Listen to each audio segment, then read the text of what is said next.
Everyone, welcome back to my channel. So as you can see by the title of this video, this is going to be a lengthy, maybe one part, maybe two part video. I'm gonna go ahead and start from like the way beginning of why I chose to speak about domestic violence and its reality, and everything I'm going to talk about is going to be actually very personable to me, and my personal experience during of how it all started, I guess you can say. So for those of you that know me actually on a personal level, know my story already, or know the majority of it, and the severity of what it was. And so I just kind of wanted to make this video, you can say for awareness, you can say for to help other, young women, young girls who are afraid to speak about domestic violence, who are afraid to acknowledge that they are in a domestic violence situation, and the steps and procedures that you can possibly take to see all the red flags and kind of run left or run right. You know what I'm saying? But I'm going to say, run right, because if everything's going left, then you must turn right and get out of the situation. And so you can, like I said, you can say, it's a, awareness or whatever. Yes, it is all those things, but more than that, it's my testimony and how I found the courage to get out of the situation and stay out of the situation. So, I know a lot of women and girls don't want to talk about it, don't want to acknowledge that they are possibly in that type of situation. But it's real, it's serious, and you need to acknowledge it and take your, the proper procedures and precautions to help yourself. And if you have children, help your children get out of the situation, because nobody is more important than yourself to get out of the situation, because you are important and you matter no matter what. And if this person isn't caring for you or loving you the way that they either vowed to or promised to, then they are not worth your time, they are not worth your love, and they are not worth your dedication to that person as one. And I also want to say, domestic violence could be with, the domestic partner you've been with for so long. I'm talking from an experience of, myself being with a certain somebody. And like I said, for those of y'all who actually know me on a personal level, know, it's not my husband. Let's just get that out of the equation. I've been with my husband almost 11 years, married, that is, and I have been on and off with him since I was about 11 years old. I know it sounds bizarre, but it was innocent, and it stayed innocent until we made our vows to one another. So without further ado, I'm going to go ahead and get started and start the, I guess, story portion of it. And I'm going to go ahead and start from like the very beginning, and as to like what brings me to talk about this topic. So starting back when, as a child, I grew up fatherless. I was 2 years old when my father passed away, and my mother was left to raise 5 children on her own. In the midst of all those obstacles and things that were thrown at my mother, she still managed to keep us all under one roof for a certain amount of time. The majority of us hit a certain teenage year and we left home. And so let me just say, I am I am the baby of my mother's 5 children. So there's my 2 older sisters who are twins. There is my other middle sister who is right behind them in age of, I think, like 2 years or so. And then my brother, he's my only brother. And then it goes myself. And so when my mom was working a lot or whatever, my older sisters were left to care for us. And when they hit a certain age, I think they got tired of having to take that responsibility, because it's a big responsibility. And so a lot of things had happened, transpired, and all that stuff. And, things happen, life happens, things are thrown at you. And, as a young mother, parent, single parent, you're put in certain positions where, you have to make, certain decisions to do things or not do things or whatever. And so a lot of times, we were home alone, like just my sibs and myself. My mom was either working 2 jobs or, just not home. So around, I'm going to go ahead and fast forward a little bit, around the age of, I want to say about 11, I want to say I was in 6th grade or so. I was 6th grade, I was about 11 or 12, I want to say 11.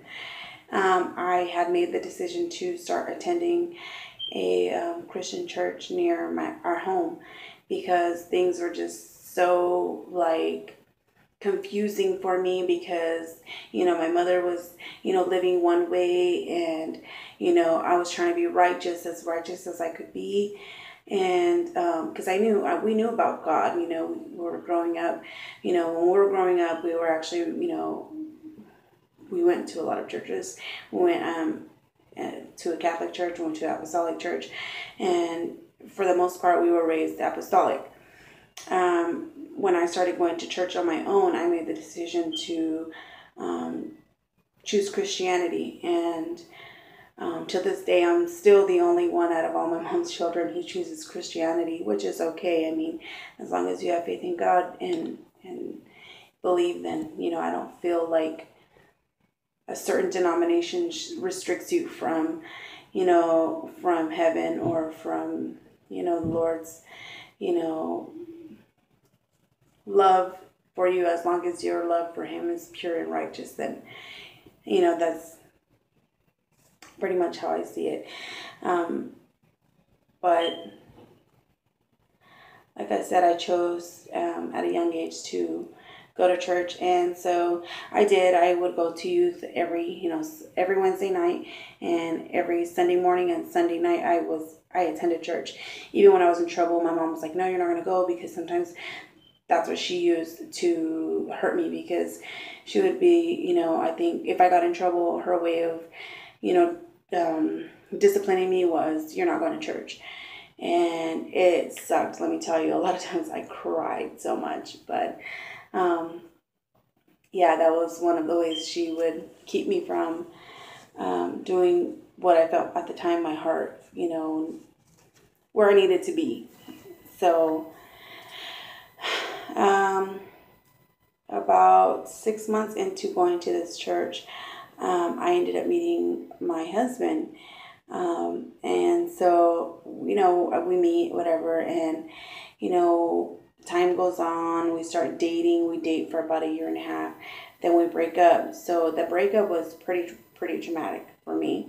Even though I'm the one who called it off, at the time I felt like all odds were against us and nobody wanted us together. And I felt like, if nobody wants us together, then why are we forcing it? Or, it was just a lot of things. I just felt like, maybe we should just break up, and, if it's meant to be, we'll be together again someday.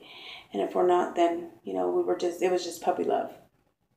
And so, we ended up breaking up. At this point, my mom had moved us far away from the church that I was attending.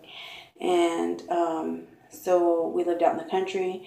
And I started acting out a lot. I started doing a bunch of bad things, hanging out with the wrong crowd, and just being very rebellious and taking it out pretty much on myself, because nobody was reaping the things that I was reaping at the time. So,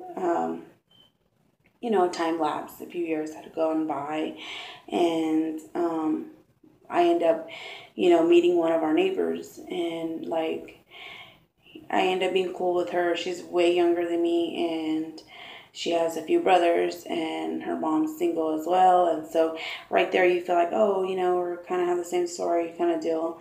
But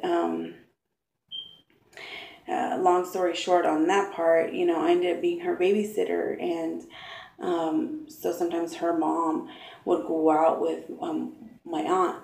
And so she would ask me to come stay the night and take care of her.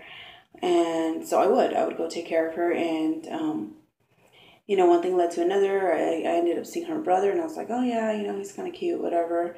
And we ended up starting talking, and let me just tell you, things just escalated really fast. We became friends, like we knew each other for a long time.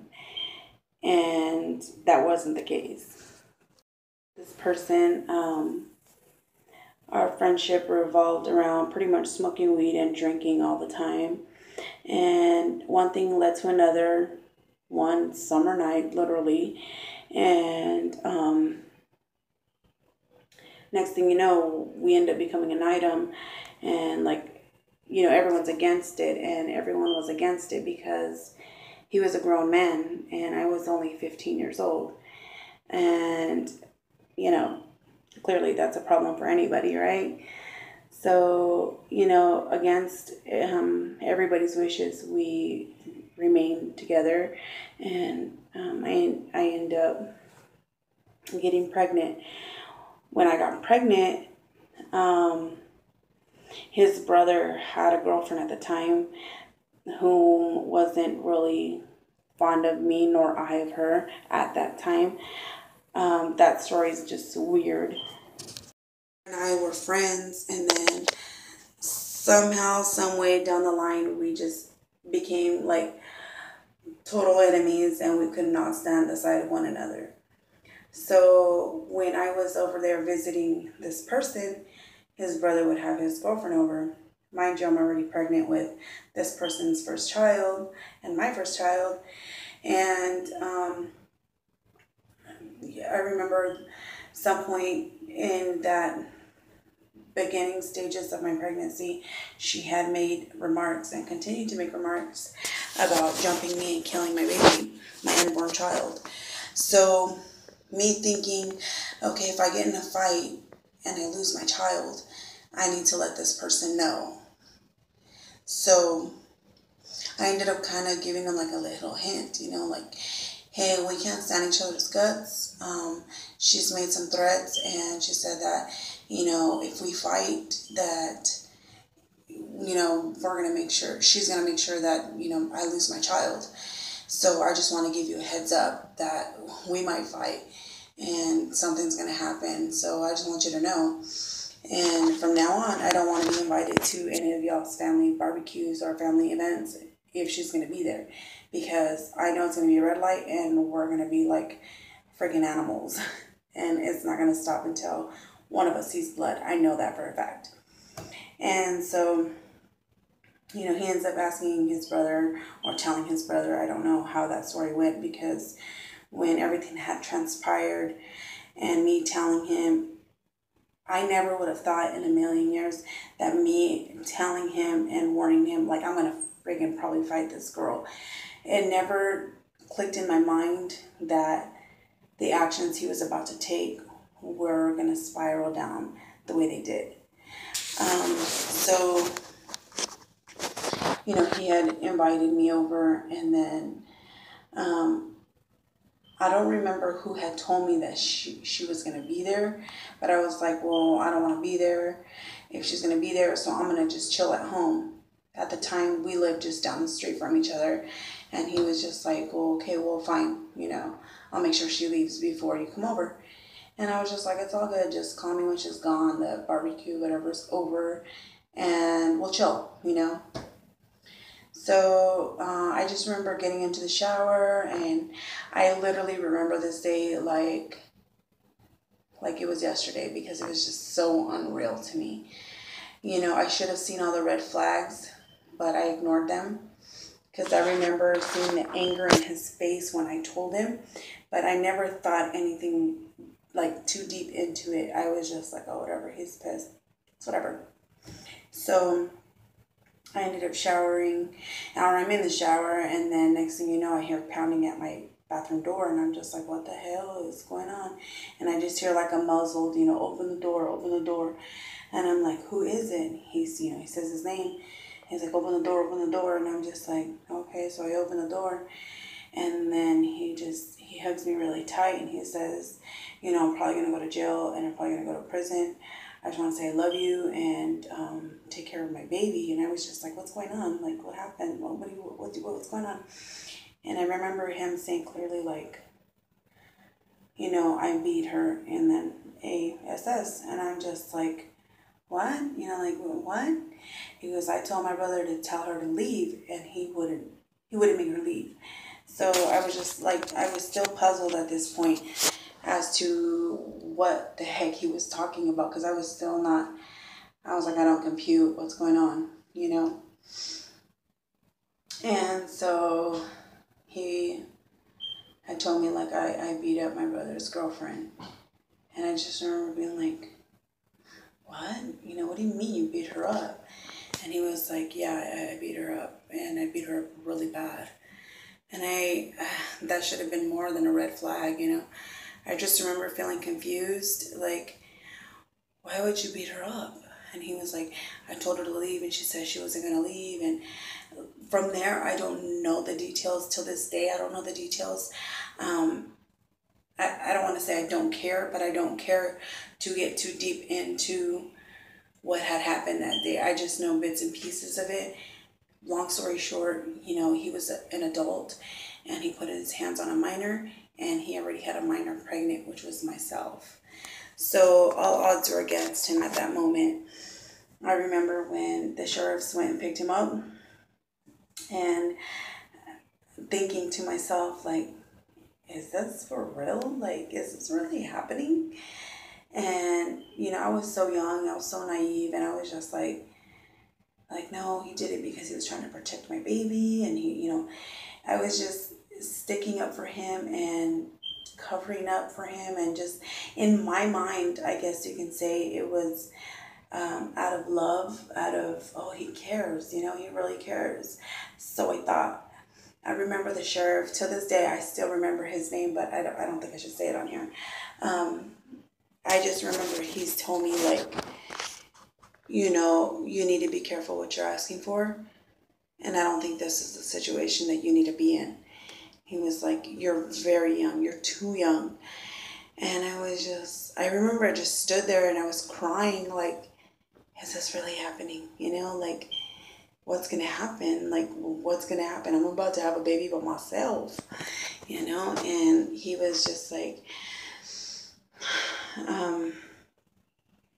I just remember he told me, you have a lot of thinking to do, and I hope you make the right choice. And in that moment, I was just like, what is he talking about? Like, you don't know me, you know what I mean? Being a cocky little teenager, like, you don't know me, dude, chill, And it was stupid. But like I said, I should have saw all the red flags from the moment that I had mentioned what I had told him to the day that he put his hands on this poor girl. It was a disaster. It was a disaster. And just one thing led to another. And then,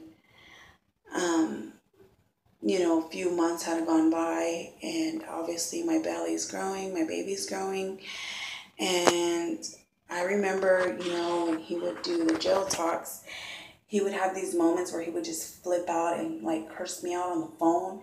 And, like, I'd be in tears, like, what am I doing wrong? Like, why are you mad at me? I didn't tell you to hurt her. I never told him to hurt her. nor did I expect it to happen. Um, when we would conversate on the phone and I would hang up in tears, at this time I already had started staying with my sister because I was getting, up there in my pregnancy and I had issues at home. Ironically, my mom was incarcerated at the time, so her boyfriend was living there and in our home, and he was in charge. And my brother was, trying to be in charge as well at the same time. So they were bumping heads, along with, I guess the big letdown of me getting pregnant by an older man. And so it was just a lot of stress. I ended up staying with my sister, and so that's where I would get the calls, and that's where I would be like, I would hang up crying because he would just flip out. One minute he would be like, I love you, I can't wait to see you, I can't wait to see the baby. And I was a minor, so I couldn't go visit him on my own unless I had an adult. And the adult had to not have a record, right? So for me and my family, that was hard to find. And a lot of people already didn't like him, so nobody wanted to take me to go see him because we're like, no, nobody cares about him, so to hell with him, right? So yeah, that's where, certain things were like, wow, it's a hot mess. And I still, didn't see, the big picture. I still wasn't opening my mind to the reality of what this was about to be. And that was pretty crucial, because had I caught certain things and not been so naive, I could have saved myself a lot of heartache. But I was really young, and I thought he loved me, and I just thought I was the one. I thought he was like not gonna ever hurt me. But all those little signs of, the first major sign was the fact that he put his hands on this girl. That should have been number one red flag for me. And I totally ignored it. Second should have been, all the crazy phone calls where he would hang up and, just be like, 1 minute this, he would Jekyll and Hyde, literally, like literally.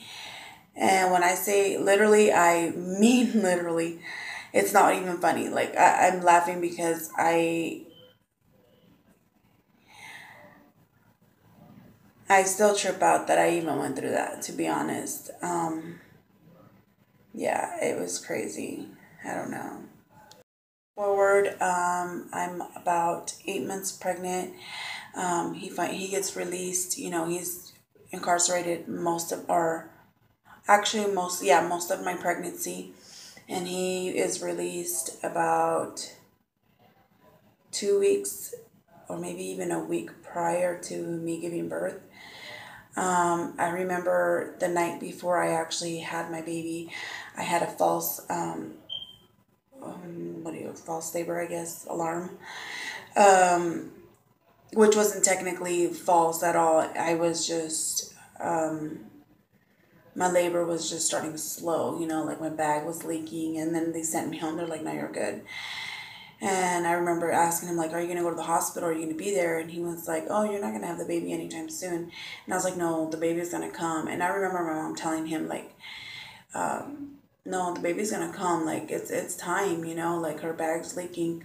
And he goes, no, well, then, the doctor said that the baby's not going to come. And I was like, well, you have to, you have to stick around. You're going to be there, right? And I remember him saying, no, actually, I'm going to the Bay Area. And he was going to Pacifica. And I remember, like, tripping, like, excuse me, I'm about to have your baby, boy. And you want to go to the Bay Area and party on up, and I'm going to be by myself in the hospital. And he was like, no, don't worry, I'll be back before you have the baby, and, you'll be fine. And so he takes off to Pacifica, and, lo and behold, I find out later, like years later, that he was actually out there in the Bay Area cheating on me. He was partying, and well, I'm over here having a baby. So fast forward a little bit more, I end up going into labor March 3rd. the wee hours of March 3rd. It was like maybe 1 or 2 a.m. I remember, telling my sister, hey, like my bed's wet, and she's like, oh, you and baby in the bed. And I was just like, no, get up, look, touch it. And I told her, like, I think my bag's leaking, and or busted or whatever. So we get up, go to the hospital, and I'm, you know, in labor for I was in labor for 36 hours to be exact, until they finally said, okay, emergency C-section, she's not going to have this baby natural. So I have the baby, we're trying to get in contact with him, and nothing. Like, he never responds, he never shows up. He doesn't show up until the very next day. He looks like he was high on meth all night long, and like he's crashing hard. He's coming down off this drug, and he looks a hot mess. And I just remember thinking to myself, like, if this were so and so, he wouldn't do this to me.